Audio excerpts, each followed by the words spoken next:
Hello and welcome to the Empathy Podcast.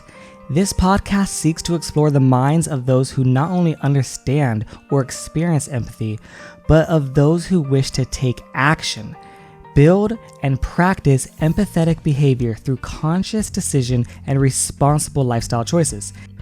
So if that sounds like something you might be interested in, this podcast might be just for you. So sit back, relax, and use what you were born with, empathy. There's one topic that I disagree with your logic on.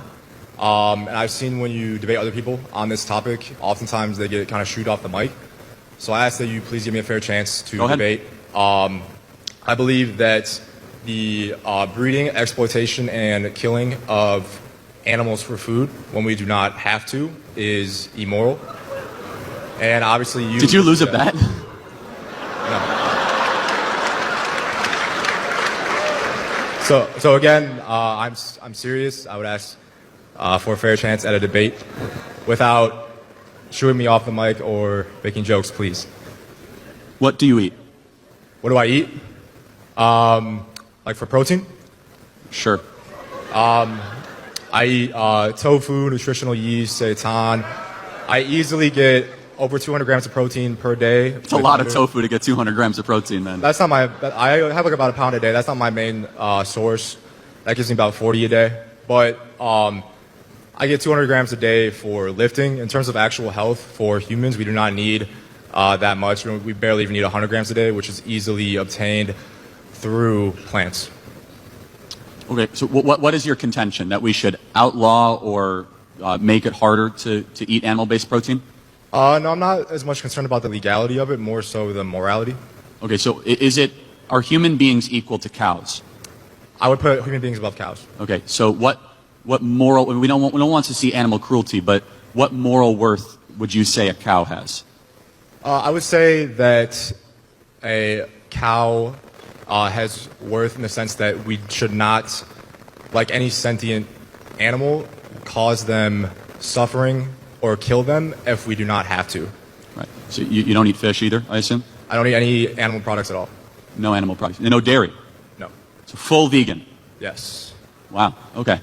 Do you know that there would actually be fewer cows if we didn't eat them? I'm aware, yes.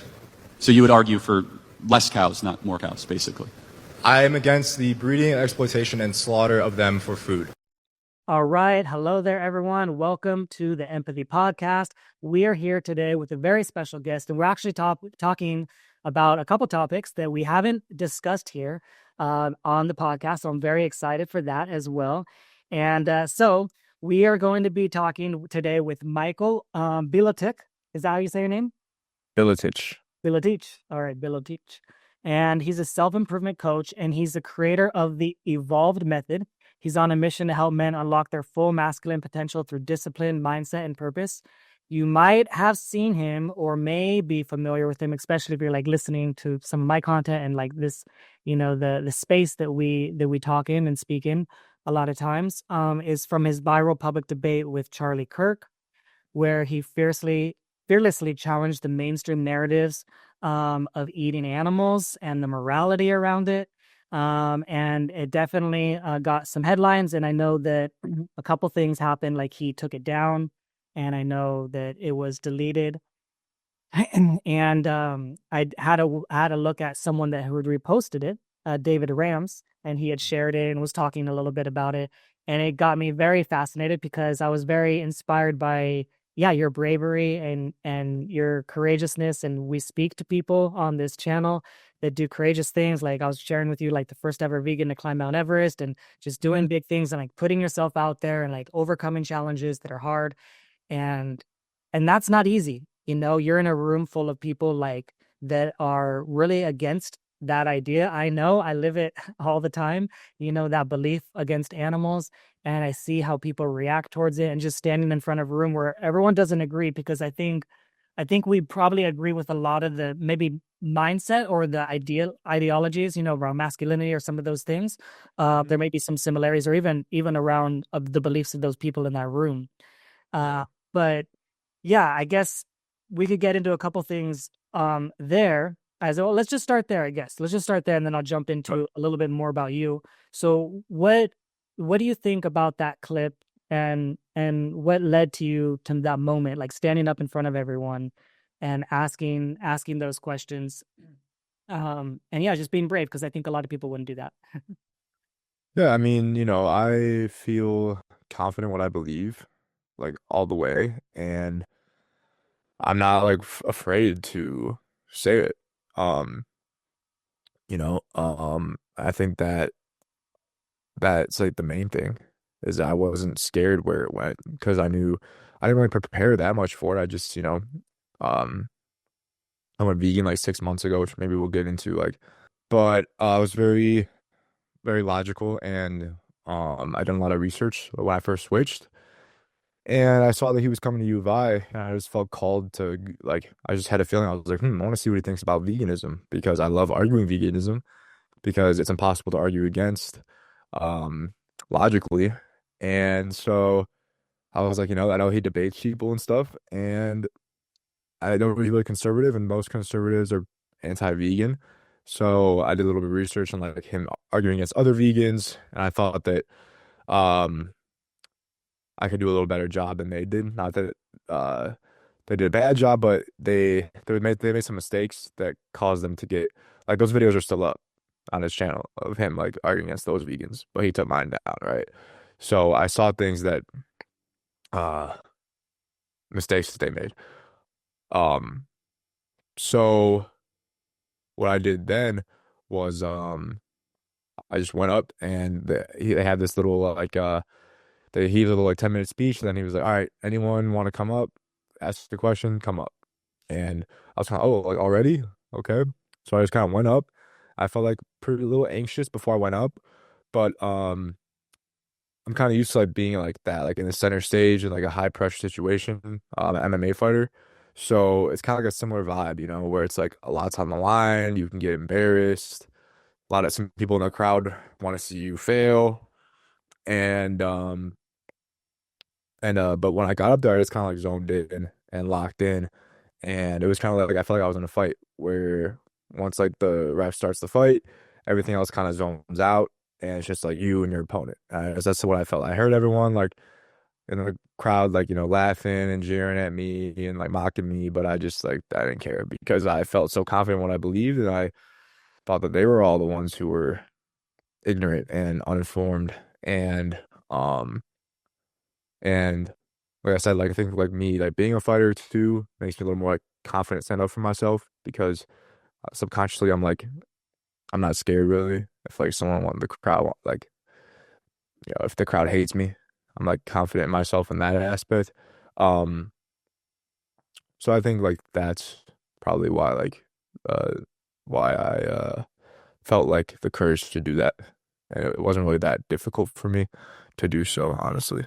That's a great analogy, and I really love that. And I think that makes a lot of sense. And I was thinking about it too. I was like thinking about how there's some people that have like they see something like that and they're like, no way, They're like, no way, I couldn't do that. That's so scary or so fearful, even a debate or a public speaking or anything like that. And I think like what gets some people to do it, like a little bit easier. And like the way you explain it definitely makes a whole lot of sense. You put things into perspective, just like, well, yeah, like this isn't quite as bad or quite as severe or quite as scary as like the other things I've been through, from MMA fighting and all that sort of stuff, and just what that sets you up for the stage. I was even thinking for myself too, like I was thinking like in like moments where I was like have to be like really locked in and really focused, and like my sport when I was growing up in high school was springboard diving. I did springboard diving. Oh Or wow, like yeah, flip and spin into the water. all the attention's on you there too. And there's a lot of pressure. Like everyone's watching you. You're standing there. Like I remember only one time I messed up in competition. I was really locked in on competition, but one time I messed up, and I remember it felt so embarrassing, like just messing up in front of everyone or whatever. But like, there's been many times where like you're just people are looking at you, laughing, like, sometimes wanting to failure in competition against the other schools and stuff like that. But like those little moments, definitely help prepare you for things like that. Like I spoke in front of the courthouse for animals and stood up, and like had a speech and spoke in front of like our local Congress, or whatever, in our area. And it was, you know, a little nerve wracking too at first, right? But then it's just like, yeah, kind of like I felt that what you were describing, that kind of like locked in feeling. It doesn't really matter. Like you don't hear anyone, you know, outside. It's almost like you see someone like a big sports star similar to where they're just like so focused or locked in on the game, like they're not hearing the crowd or anything that's going on, even though there could be like 100,000 people watching them. So, and that's also incredible. 6 months too, really. I feel like it's interesting too. 6 months for me was when I decided, because it's been 8 years now for me. 6 months was when I decided I want to do something. Like start, I didn't know what it was at the time. I was living in the Middle East. I was working for restaurants before, and I was opening restaurants over there. And I started my, you know, YouTube and podcast and things like that, you know, and when I just wanted to start, I was like, what can I do? Right. I even tried to do some stuff in person, but it's a little bit different there. In the Middle East, they're not quite open to debating animal rights. Yeah. They're just like, no, and you can't debate. So it's kind of interesting that we have even the ability to create change. Because like I think about it too, like even I would have never changed if it wasn't for someone like you standing up and making a change, right? Or saying something, right? And I know I've influenced so like thousands of people probably over the time, right? Yeah. And but it was the courage of someone standing up and saying, I need to create this documentary and put this information together that sparked the change in me. And I thought the same thing too, like what you said is like, it's very logical. Like when you just break it down, it just makes so much sense. Like I think even like one thing I wrote down, like uh that Charlie said, let's see where I wrote that down on what Charlie had said. Well, anyways, we'll come back to it. It's okay. I'll just go onto it. But Sorry. it just is so logical in general, right? That's the thing that I thought. It just makes so much sense when you break it down. It's like, okay, well, what about our teeth? What about our digestive system? What about, you know, survival situations? All these questions, like the debate that you did and the way that you asked the questions and the way that they were answered and in the back and forth, I was obsessed with watching those kind of videos in the beginning. Like, Yeah, I same. feel like it helped me so much, like for at least 3 years, Mm. like all kinds of different types of people, conversations. And I felt like I really wanted to learn and really wanted to know. And part of me was like, is there really a good reason to keep eating animals? Like subconsciously, I was like, because we've been taught, I mean, for me, it was like 29 years before I changed. So like 29 years, Mm.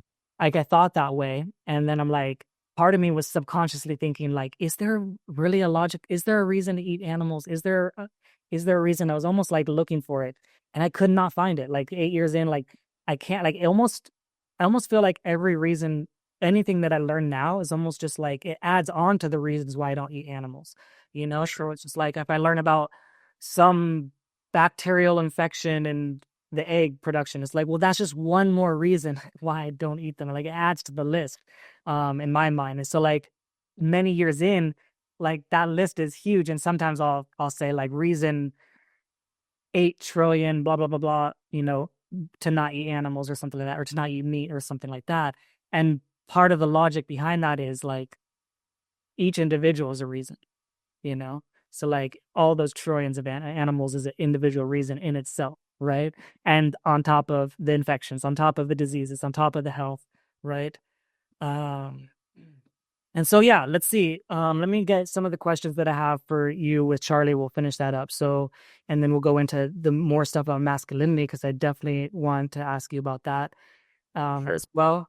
So, he asked you about what do you eat, and like kind of like just in general, like what do you eat was one of the first things he asked you, and you responded something along the lines of like for protein, which is an understandable, you know, thing because that's usually the first thing people ask, like, and that's what they kind of mean. Like, well, what do you, like, they know you eat food and they're like, no, I know like fruits and veggies, but in their mind, it's like, well, what do you eat for protein? Which I understand, like the reason why you respond. I remember I was helping this guy, local San Diego millionaire, had like a huge $20 million house, you know, and I was chatting with him and you know, food or whatever. He had no idea that all protein comes from plants. Just even that, and I understand that because I didn't know that. But you think like someone smart, educated, you know, or whatever, has a lot of money, all these different things, but there's some basic things in nutrition that definitely some people don't really realize. So yeah, Yeah. what are your thoughts on that first question? How often do you get that? And yeah, what do you do for protein? Yeah, I mean, my philosophy is like when it comes to influencing people or getting them to switch, is that you first have to tackle that. You know, you first got to tackle the health thing and the performance before you even get into the ethics. Because a lot of people, it's like, well, at least that's what I thought too. I was just uneducated. I was like, I had a sense that it was like, you know, it was sad for the animals that we have to eat them. I was never like anti-vegan or anything. I just never was really presented with it that much. I just lived my life thinking that I needed to eat meat.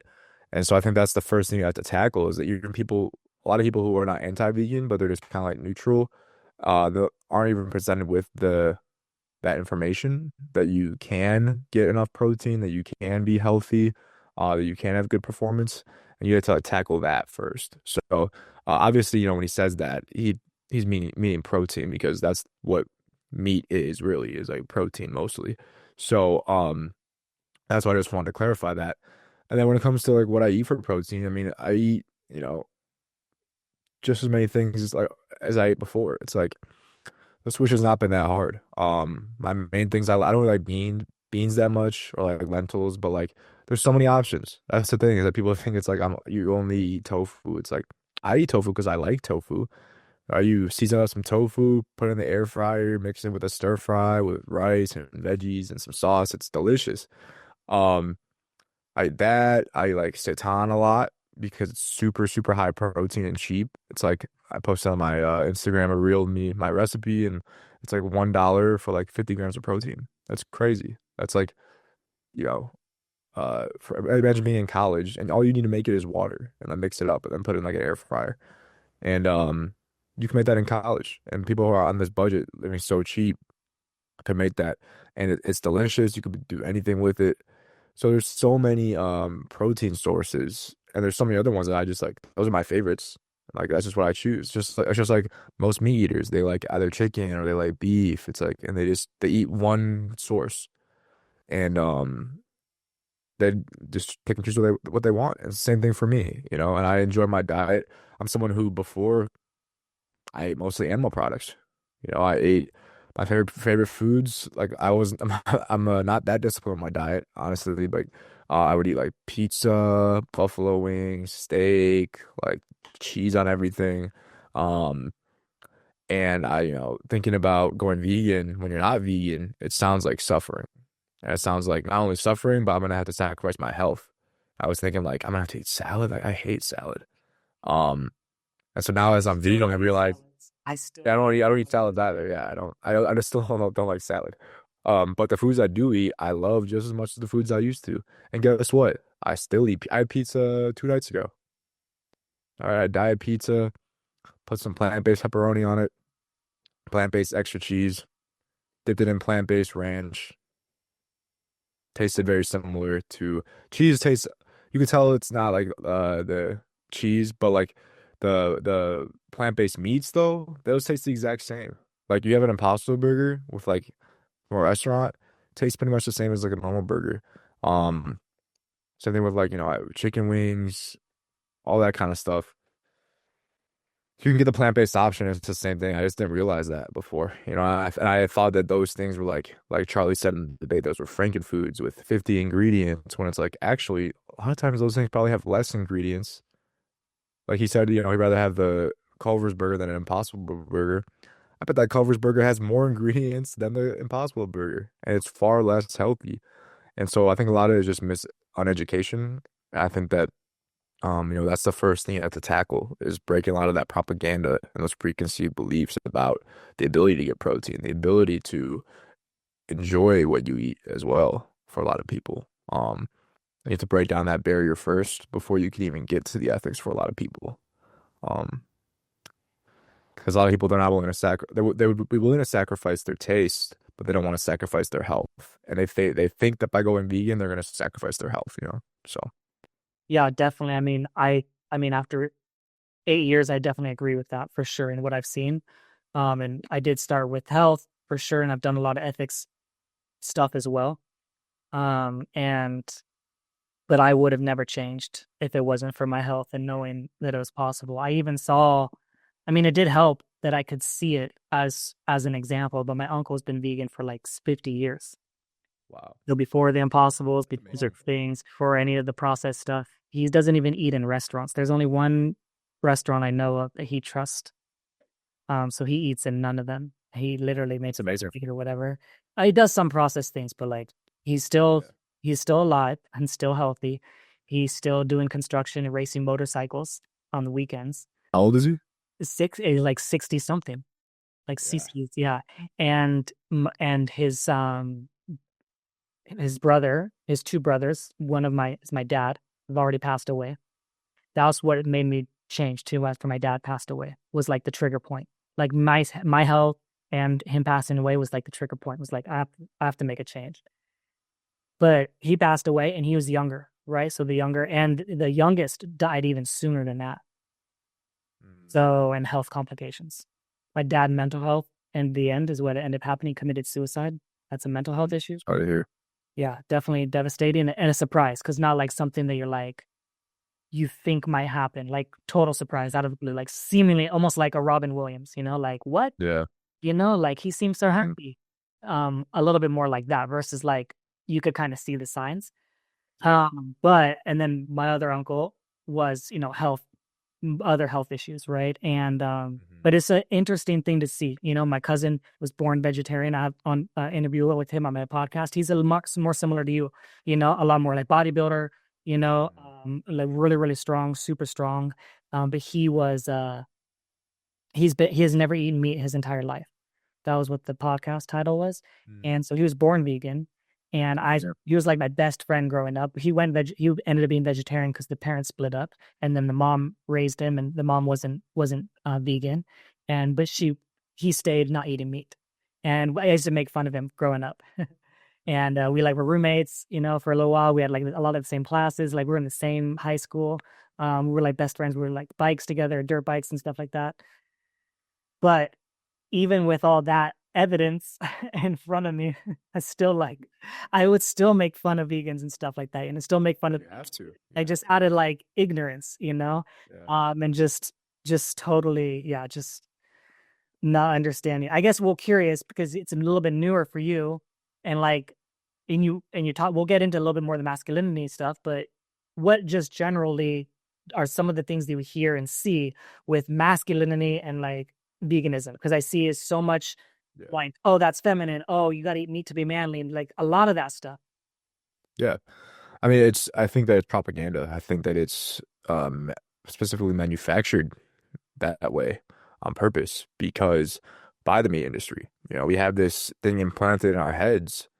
And this is a crazy thing to realize once I went vegan was that like, oh yeah, soy is going to feminize you, and raise your estrogen and lower your testosterone. And like everyone believes that. And I realized like no one knows where they heard that. I It's used to literally think been that. it's I remember I told my friend. everyone thinks that. Yeah, I remember I told my friend before I knew anything about health, I knew nothing. And I was like, oh, no, I don't want to eat soy sauce with sushi because the soy, blah, blah, blah, blah, blah. And it's like, where do you hear that? I was like, I don't even know. It was like this, I don't even know. It's like the only health thing I knew. Yeah. It's been so implanted in our brains on purpose by the meat industry. Um, and it's been such a part of that culture too, is eating meat.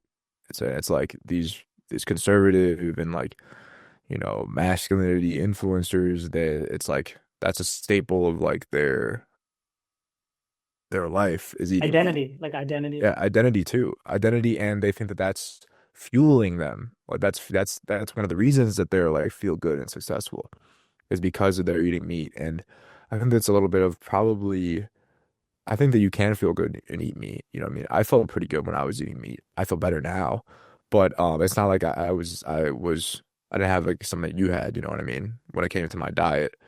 I think that if you eat like a balanced diet with like, you still eat meat, but that you can feel good. I admit that. Most athletes aren't vegan and there's champions. They win championships. I would say a higher percentage of athletes are vegan than the average person though. I would say that. Because you get benefits from going vegan. Um, but yeah, it's so a part of the culture and the identity, and it's so ingrained that I think that they've attached veganism to uh the left and being liberal too, so that we have the whole entire pretty much half of the world that is like so, or at least America I was is gonna so say it against. Yeah, seems like the world, but I was like, it's yeah, it's my world because I live in yeah, for America, sure. right? That's against that and wants nothing to do with that, and they envision vegans as these like weak, literal, like like soy boys, and that they don't want to be like that. And so I think it was really important. And what my goal is as like I like start and like continue more of my activism is just to be a symbol of that you can be masculine, you can be a fighter, and you can be a bodybuilder and perform not only at the same level but better as a vegan. Because and that was one of the reasons I wanted to debate Charlie is because I saw um the other people who debated him and uh they're very smart and vegan, obviously great guys, but they looked I hate to be mean, but like they looked they were not in shape and they looked more they didn't look as masculine, you know? And so anyone who was seeing that in that crowd would be, well, I don't want to look like this guy, right? Which is just an unfortunate reality of how people look affects how you perceive them, right? So that's what I wanted to do. And one of the reasons I felt called to go to Charlie is because he wouldn't be able to attack me in that sense, which he even tried to, and it was like, it didn't do anything.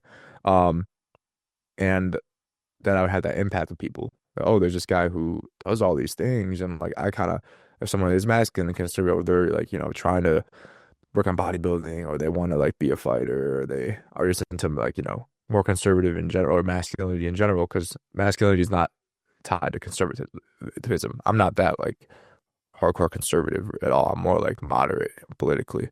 Um, but uh that is an example of someone who is vegan and is like they want to be like instead of someone who they are like, oh, I don't want to be like that. So I think that that's important, and I think that that's one of the reasons that a lot of conservatives throw the vegan message out because they think that if they have to, they're gonna go vegan, they're gonna be like liberals, and they imagine as liberals being weak and feminine and not what they stand for, you know. I definitely agree. I seen that so many times. And it's a really big challenge for sure. And I think it's like, yeah, it's like for some of them, it's like, what are you gonna do? They're like, yeah, it's just like that debate between the ethics and the health and the impact that you make and being a good role model. And I salute you and I'm with you and I support you. And I believe we need so many more different types of people, Mhm. within the community. And just to point out, like I have on my YouTube channel, there's someone that I didn't interview with him, but it was just a great interview, a great story of a boxer, a vegan boxer Mhm. named What's his name? Cody Crowley. I think I've heard of him. Yeah. Yeah. And yeah, just great. And I love stories like that too. And I think that it's definitely important. I mean, one of the things that I want to do in the future, I mean, I have definitely quite a few athletes for sure, like I've mentioned a few, but I definitely want to get some more of like the NBA, hopefully, like Chris Mhm. Paul, and other Is athletes, Chris Paul's vegan? Yeah. hmm Really? Yeah. I didn't know that. I knew like Kyrie Irving was. Yeah. Kyrie. Yeah. And Chris Yeah. Paul played all 82 games this last year. Dang. So he recently vegan? It's been a few years. I don't know which one he talks about as well, but I think he also represents Beyond or Impossible as well. Oh, I that's think one of those amazing. two. It's crazy. Those are both like normal sized guys excelling in a league of giants, and they're vegan. You know what I mean? So what does that say about, performance and Matt being able to perform a intense sport at a high level like that, you know? Yeah, I just seen it too many times to not believe that it's possible. Sure. It's just a mindset and all the things that you said, the culture and the belief, and like even sometimes people say, "Oh, well, in my culture, well, I'm from Italy, and you don't understand. In my culture, Oh yeah, for we sure. have to eat our pizza and our this and our cheese and our this and that, and we eat the most this and this and that." And I'm like, "Well, in my culture, we're known for eating the most meat, and I eat zero." So it's like, you know, Mhm. you don't have to do the things that your culture is doing, but I totally understand it. Yeah, for sure. And I'm grateful, like traveling to other places, that I can see how other cultures lived, and that helped so much. Just even just my mindset around what breakfast is. Even like, okay, let's send plant-based, but breakfast is these five options, like the typical Mhm. options in America, right? But I traveled to many different countries, and I'm like, now I see breakfast could be like 1,000 different options. Like it just opened my mind of like, what could be and what we could eat. Um, all right, so why do you think he deleted the video? 'Cause 95% of the comments were on my side and like condemning the way he acted in the debate. I think that it was almost a little bit embarrassing the way he was acting, especially as someone who prides himself on being so logical and has a whole brand around making like liberals get all emotional and like do it, using ad hominems and straw mans and like doing what he did to me. And now he has his whole fan base agreeing with a vegan and condemning his actions in a debate. I think it was honestly probably just embarrassing for him. And I think that's one reason. And then there's like other, maybe I know he's like pretty connected up there politically. Who knows what I'm not saying anything about that, but I thought about that before. Their But sponsorships, they have yeah. sponsorships as well. They're just sometimes if you say too much against their sponsorship, like if they like, I see a lot, almost most of the meat conservatives, I see they have an ad. Oh, let me talk about my ad. Good rancher and this and that. Like all these Yeah. have meat ads within their own personal brand. So Yeah. sometimes So it's I thought about funny. that too, Yeah. but what's interesting, what a lot of people don't realize, even vegans who've been talking about that debate, is that a week or two later he posted it on Facebook, and he left it up on Facebook. And if you go into the comments there, it's all like older generation boomers like saying like the comments are all saying, ridiculous things, attacking me, saying like totally illogical things. Um, and he left that one up. But the YouTube audience, who's probably more younger, open-minded, um, I don't know if you seen it gone through the comments on that video, but it was crazy how they were uh all like that, you know. So, um, I think that's why he took it down on YouTube. Yeah. He wasn't going I support from his audience. yeah, I And I don't definitely. think he wanted something uh showing him you acting that way in a debate, using ad hominem, using all those logical fallacies out there publicly on his own channel. Yeah, definitely. And I mean, I see people talk about Charlie Kirk in general as if he's like this god, of I like don't know. this person that is right about everything. He's so good with words and he knows a lot of stuff. And I think sometimes it gets people wrapped up in thinking that he just knows everything. And I see that just putting someone on a pedestal, and they're just similar to like what people do with celebrities. He's gotten to that status where just like believing every single thing he says, and it's just interesting. But yes, you're gonna say something on it. I agree with you. I agree with you. What do you feel like are some of the illogical reasons that he gave to eating animals that you can remember? Some of the things are like, Oh yeah, I mean he said, I mean it's just, trying to find holes in my argument, or like trying to find like justifications. He said, well, should we stop lions from eating meat? All right, that's an easy one. He said, what asking like thing about what? lions really quick though that I think some people don't realize is, I mean, I hear a lot of different arguments on the lions thing, but I think about too, I think it's something like 70 or so percent of the animals on the planet are herbivores anyway. So like why choose that one, like of all of it, like of And all also, the examples to don't make. want to do what lions do. Lions like eat their own babies and like kill each other, and it's like we're not gonna compare. Where you can't justify, um, you know, our behavior by what lions do. And so, that's why I love arguing veganism, because it's an easy answer to every single thing. And in the end, they have to either, there's like, if you have the debate fully to the end without like um getting censored, which I did, then there's only three options. Either the meat eater gets mad and emotional and either walks away or kicks you off the mic, or they admit that it's immoral and they're just gonna keep eating it anyway, or they go vegan. And there's no other there's no other option besides those three if you have the full debate, all the way.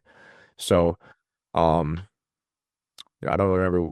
He said a lot of different things and just he was all over he was if you watched the last I did a podcast with the uh guys from Christspiracy yesterday, and we were like analyzing it, watching it, and if you watch the last like 2 or 3 minutes, he's like panicking. Like he's asking me, he calls me a soy boy, then he asks me a question. Literally, as I'm responding to the question, after like 2 seconds, he pivots to another question. Like you could just see the panic in his mind. He's like sweating, and which is that's cognitive dissonance. That's what it's gonna do to you, especially on a public stage like that. I feel like he was more nervous than me, honestly, even though he had the whole crowd on his side. So, Yeah, I think, like you said, the conclusion that I get to when I get to the end of a debate or the end of a logical conclusion that I get to is like, this is simply unnecessary and cruel. And it's just that simple. And it's just hard to argue with something like that. There's a lot of things we do that's unnecessary, right? All the time, like do these random unnecessary things. Like, okay, probably shouldn't have done that. That was unnecessary, right? But once you realize like, this is also cruel, you're like, I don't want to do this unnecessary and cruel thing, like anymore. Right. And like that's how it started for me, for sure. He says some things like about like the religious reasons and like what would Jesus do and stuff like that. And I saw someone post like something about what would Jesus do or something like that, like today, like what would he give? And I'm like, I think he would probably give like today, I think he would give like plain fruits and veggies to people, like if that's what I think, yeah. I mean, have you seen Conspiracy? Yeah, I seen Conspiracy, but like what are your thoughts on some of the religious stuff that he says? And I mean, it's so obvious what Jesus would do, and people they want to appeal to the Bible when it supports their argument, and they want to ignore things in the Bible when it doesn't support their argument. So in the Old Testament, when God tells the Jews to go and genocide and kill every single person besides the young fertile women and take them for yourself, they don't want to talk about that. They don't want to talk about the times where it justifies slavery. All right. And I say this as a follower of Christ, right? But I think it's a problem to take the Bible 100% as infallible text. There's literal contradictions in the Bible. Literally, like even in the Gospels, if this thing happened, then if this book was true, like if Luke was true, then like the things that is said in Mark can't be true. So it's just you can't take the Bible like that. What I do is I take the essence of Christ, which is compassion, empathy, and love, and say if we take those and apply them to the modern day society, and he saw what was going on. And I think every Christian would agree that that's what Christ represents. If he saw what was going on, would he support this? In Conspiracy, they give the example. If we don't have to, if we have vegan food right here, we have all the nutrients we need, and Jesus is holding a lamb, and he doesn't have to, would he kill the lamb? If he didn't have to, and if he did, how would he do it? Can you imagine, like Jesus? All love, all empathy, all compassion. How would he kill? Would he say sorry to the lamb before he slit its throat? And I've asked this to people who are like Christian in real life, who I view as very logical, empathetic people. But this me eating thing just goes so deep in some people and their cognitive dissonance. And I literally, like someone who I respect, people I know personally, I respect so much and are so logical in so many things, and so Christian. I asked that question, and it's like, I've seen their eyes like glaze over. They almost look at like robotic stat, and they have to say, yes, he would kill the lamb, knowing while they're saying it that it's wrong, but they have to because the other option is to stop eating meat, and they can't do that, right? They have to say that the God of love, empathy, and compassion would slaughter innocent animals unnecessarily, uh, in order to satisfy their cognitive dissonance. And so it's just crazy, like the argument, and that I don't like people use things in the Bible to support what they want, and they use other things, they ignore the things that they don't want. So yeah, it makes sense, kind of my perspective on it. 100%. And I always go back to as well, like the original creation, It's like what Yeah, for sure. the Garden of Eden, and like what was that supposed to be, and what is the vision, of the world supposed to be, right? And not how it's turned, right? And when like the emotion that people have like that I have to change kind of thing it is so deep. Even you be like it goes so deep to even just like I don't know, you say something about lasagna or something like that as a random example, and it's like that could be your grandmother's best recipe lasagna that you love her so much, and it's runs so deep, and you cherish this memory of having the lasagna with your grandma, and it is like it's so deep in so many different levels for people, Crazy, yeah. that yeah, it's just so interesting. My mom's side of the family was in the tuna well, I guess was, I don't even know for sure now, how much anymore, but they were part of the tuna fishing industry, right? Was kind of like where I grew up, that's how they had their money, like my grandpa was the captain of a tuna fish boat, and my uncle was a navigator on a boat or whatever. And I remember my grandpa was missing a pinky. He always had a pinky missing, one pinky, because one of the things that they do in fishing is they throw bombs out there into the sea. I don't know the Yeah, I've heard that. Like, exactly on on how he does it or whatever, but that's how he lost his thumb, was like a bomb, or I mean his pinky was by doing the fishing. But I mean, when I was transitioning and learning and learning all these things and learning all this stuff about the fish industry, we ended up not seeing eye to eye on that. And it's also that's so deep of like, that's where you talk to like people talk to farmers or similar farmers or people that are doing fisher, like it's like in their generations, right? For some people, it's so ingrained in their lifestyle that they can never even fathom the idea of not I know. needing that, because that means it takes away all the money, all the income, all their business, all their home. It's like in their mind, it runs so deep. It's like, because for some, there is no other industry in their mind. For some of them, Yeah. the only thing they know. And so they think, well, that's all I know. I can't possibly do anything else, which I think is understandable for their perspective, but also unfair for like the argument of like, oh, what about the jobs for the farmers and stuff like that? Yeah. They can transition, but like there was no sympathy or no like very little sympathy for all these other industries that went under when like Netflix overtook Blockbuster. There wasn't like save the jobs, save the Blockbuster jobs, Yeah. when a new Tesla comes out and it takes away whatever market share from another, Mm. GM. We're not like save the jobs for GM. It's just so interesting that it's like, wait. We need to save the jobs from the farmers. We can't transition them. They can't change. They have to keep the things the way they've always been. It's just interesting, on the job argument. Okay. Let's go into masculinity and stuff, and we'll move on from some Charlie stuff because we got a good information there. Yeah. All right. So, you help men reach their full masculine potential. And what does that mean to you in today's world? So yeah, there's so it's a little different in terms of like what I coach, my program, and then also the higher concepts, right? The more like societal wide concepts. So for me, I don't know if you saw my story, but I had a brain tumor when I was 21. I was diagnosed with it was benign, but it messed up my hormones drastically, and I had severe, pretty much all the symptoms was very, very low T, but I didn't have low T. I had high prolactin, which is only ever released in men after like sex or after you ejaculate.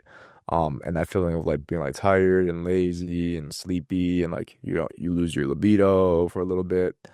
I had that, but it was like blasted through the roof 24/7. It wasn't like, oh, you have sex, then it comes back down. It was like all the way up there for years. And like doctors couldn't figure it out or were dismissing me. So I had to figure it out on my own. Through that process, I did a lot of self-improvement, research on self-improvement and how to fix myself.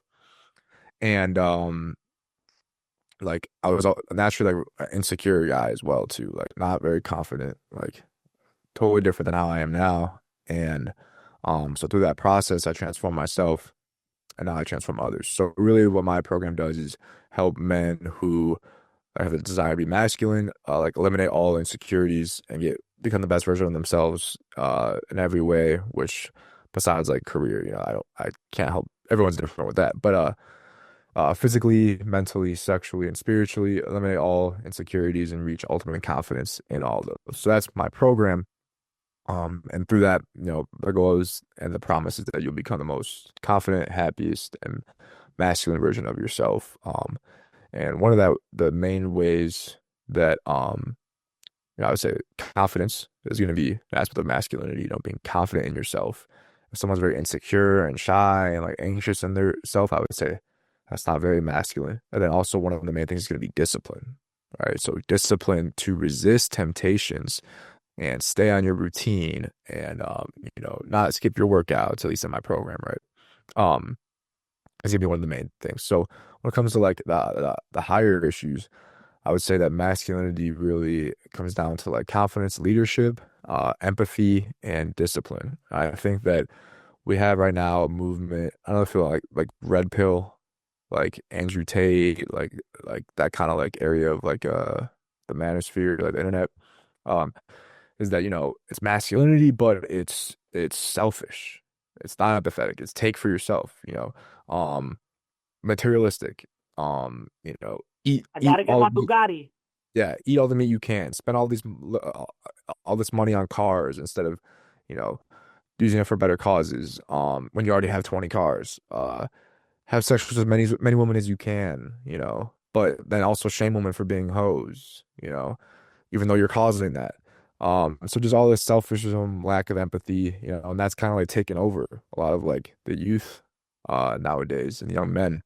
And I think that really what is more masculine is being empathetic, standing up for those weaker than you, standing up for those that don't have a voice, being brave and speaking out against the norm and having discipline. And one of the things about when you first transition to veganism is discipline, because really, let's be honest, even though meat eaters won't admit this because it sounds bad, the base of why, the main base of why a lot of people don't want to go vegan is because of gluttony. It's because they like the taste of the meat. They like the taste of the meat and the cheese. I understand that. I felt the same way. I was like, oh, I have to eat salad now. And like I said before, once you transition, you realize it's like I enjoy food just as much, if not more now, than I did before. But when you're not vegan before you transition, it doesn't seem that way. And I think that so that's what masculinity to me is not being promiscuous and causing contributing to all this hookup culture that's causing an overall sense of depression and unhappiness amongst people. So controlling your lust, right? Not spending money on like you know things you don't need, instead using that money to help people like once you have what you need, so that'd be greed, right? Not giving into greed, not giving into pride, not giving into gluttony, veganism, right?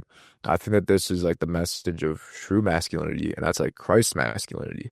I would say that a lot of people view Christ as like probably non-Christians more so view Christ as this like soft and like weak guy, like kind of how people view vegans.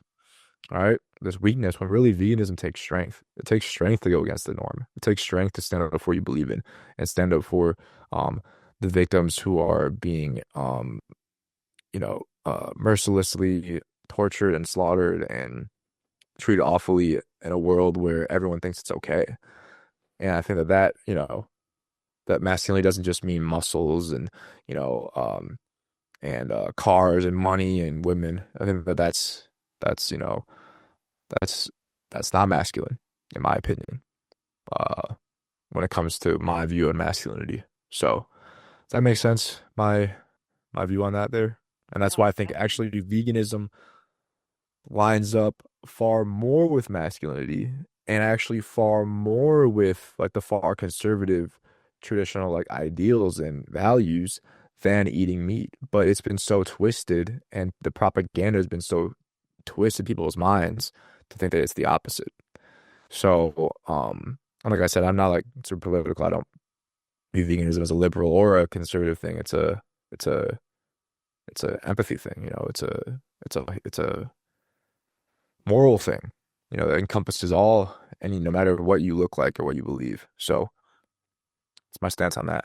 yeah, I definitely agree. And yeah, that's incredible what you do. And yeah, we definitely need more people like you, fighting to make the world a better place and standing up. And I'm on the same path with you as you, in a lot of ways. There's definitely a lot of similarities. Like, I mean, one of the first person I helped was, like I say, my cousin, and now he's a, personal trainer, bodybuilder, vegan, Awesome. and he's one of the first people that I really wanted to help, because he was suffering. He was Mhm. gotten alcohol, um, Mhm. a lot of cheese. He was vegetarian, but a lot of cheese. I remember the last meal that we ate together before, like, I changed and he changed, was like so much cheese on it. And I remember I ate a lot of cheese back then. I was working at pizza before, and I loved Oh cheese. yeah. And I couldn't believe how much cheese he had on whatever we had, like enchiladas or something like that. Yeah. And like, I've been, growing as well in my own, physical and masculinity, and learning all that sort of stuff, and just really Mhm. relearning so many things that I didn't understand. Like, I know you work with a lot of men as well, like, and I have to relearn, like, or learn these new concepts sometimes, for sure. And yeah, just and trying to not learn, like, all the negative aspects from my Andrew Tate, or some of these other things, right? And even right now, I'm doing a challenge right now, a 30-day, well, maybe it'll be longer, we'll see. But a 30-day David Goggins workout challenge. So working out like David Goggins, like, I'm sure you know David Goggins, right? Of course, yeah. Of Yeah. course. And so yeah, just, and I'm open for that kind of stuff, as I continue to evolve. Like, I used to be an athlete, then my health, crashed, and then I recovered, and now I'm helping people, and now I'm like getting back into becoming an athlete again, and like wanting, like having that mindset of like being an athlete and getting stronger and stuff like that. And Awesome. obviously working with the the mindset around it too, because it's a whole mindset thing. Um, Absolutely. so I'm all definitely in support of it. I know we went for a little while, and I mean, I've like some questions, but how about this? What is there anything that maybe you want to leave us with, or chat about, or anything that you want to share that's on your mind? And we'll wrap it up. I would say, for people to, my advice for people is to just, no matter who you are, always be open to learning and not changing your beliefs necessarily. Like, be open-minded. But before that, be open to hearing other perspectives and gaining more knowledge. And I think that if a lot of people are resistant to that, a lot of people are closed-minded. They don't want to hear anything other than what they believe and the people who believe what they believe. I think that one of the most important things in life and the way that you come to the truth is you hear other people's perspectives. And that for really, if you feel yourself closed off to hearing something, um, ask yourself why, and like challenge yourself to sit through hearing that perspective or hearing that argument or hearing that stance that you makes you uncomfortable. Because if it makes you uncomfortable, if it makes your own belief uncomfortable, might be a chance that maybe there's not a good like foundation of truth in what you believe. Because I think that if there is truth behind what you believe, just like with veganism, it's based in fully in logic and truth. You should have no problem going up in front of a crowd of 2,000 people and arguing for your stance and hearing what the other person has to say. So, I think that applies to veganism. There are people who are not vegan and they don't want to hear, makes them uncomfortable to hear someone even talk about veganism. I think it applies to all aspects of life. So, that's my message. Is always just like seek knowledge and more perspectives. And as you go on that journey, you'll discover more and more truth. And even if something doesn't change your mind, at least you've learned someone else's perspective and you can understand the world more and understand what's out there. So that's Definitely. what I'll And leave. on top of that, I would like to add, like, because of what you did as well, is go try and experiment as well. You're like, let me see, let me change my lifestyle and try it for myself, right? Let me go up there and ask these questions, to Charlie Kirk myself. Let me go do these things myself. When I went, like, to other places and like moved to other places, it was like culture shock at first, but I learned it, firsthand and first experience. And sometimes I hear people talk about all these things in the Middle East that are going on, and they've never been there, they've never experienced it, they don't know anything that's about those cultures. Like, I interviewed people in their homes over there, like this, but like Hmm. you Yeah, yeah. inside their house, and Awesome. like experience it, like be open-minded, learn about it, and then try to do what Yeah. needs to experience it before you like have this like radical judgment and radical hatred and radical belief around something that you never even thought to experience, to try to learn about, right? And that's what I see happening so many also as well as like that. I think I know, so I'm gonna share, all about it. And I'm really careful myself too. Is like trying to stay in my own lane of what I know, and also keep in mind learning more, but also just not casting this huge net of judgment on Yeah. I have no idea about. And yeah, there's just even like 8 years ago, people barely knew what vegan was. I've gone to countries where I'm like asked, they don't even know what that word is, right? And I had to learn, like, I just said I'm allergic.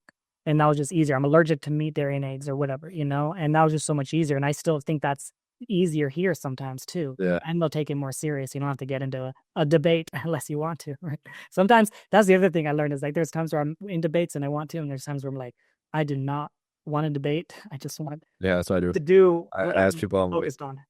yeah, or like I'll have a friend come over and be like, especially because I recently turned vegan, so I have someone I hadn't seen in a while, but oh, you're vegan? And that they start bringing up, the logical fallacies, and I'd be like, listen, man, like, do you really want to have this debate right now, or do you want to just like chill, like? And they'd be like, every time they're like, nah, I want to chill, because they don't want to. They deep down, people know. I think a lot of people that's why it causes such a cognitive dissonance, is because like they know, they feel it deep down, but they can't give it up. They can't change their actions yet, so they have to change their beliefs, and that's what cognitive dissonance is. And the last thing I would say is like, if you're vegan, you're listening to this, like, just go and like do it, and like speak out.